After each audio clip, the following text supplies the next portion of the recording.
তো বৃষ্টি ভেজা দিনে আপনাদের সবাইকে স্বাগত। আমি সুবর্ণা, নতুন একটু চ্যানেল খুলেছি, আপনারা প্লিজ ফলো করে আমার পাশে থাকবেন। এই আমি সকালের কাজ শুরু করেছি, এবার বিছানা গোছাবো, তারপর টিফিন বানাবো। এখন আমি বিছানা গোছাচ্ছি। এরপরে আমার কাজ টিফিন বানানো এবং বাচ্চাদেরকে দেবো।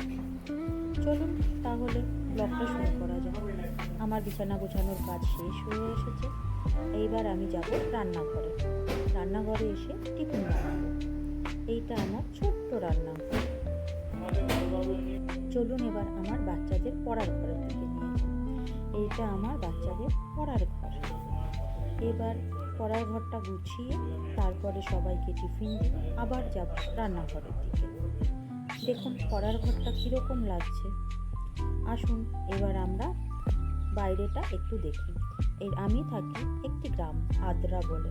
প্রাকৃতিক পরিবেশটা খুব সুন্দর, চারিদিকে সবুজ আর সবুজ, আর মাঝে বাড়িঘর। আর আমার বাড়ির পাশ থেকে জয়চণ্ডী পাহাড় দেখা যায়। আপনারা নিশ্চয়ই জয়চণ্ডী পাহাড়ের নাম অনেকেই শুনে থাকবেন। আমার জানালা খুললে সেই জয়চণ্ডী পাহাড় আমি দেখতে পাই। আর আমার পেছনে শুধু সবুজ আর সবুজ, সবুজে ঘেরা।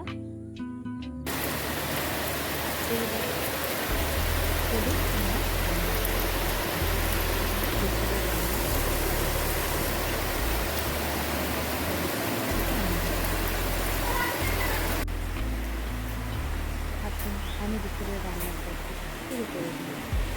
আর সবের মাছ, ডাল আর আলু আর এদিকে বৃষ্টি অদ্ভুত হাওয়ায় আপনাদের কার কার বৃষ্টি ভালো লাগে একটু জানাবেন। আমার খুব ভালো লাগে। চলুন বাই।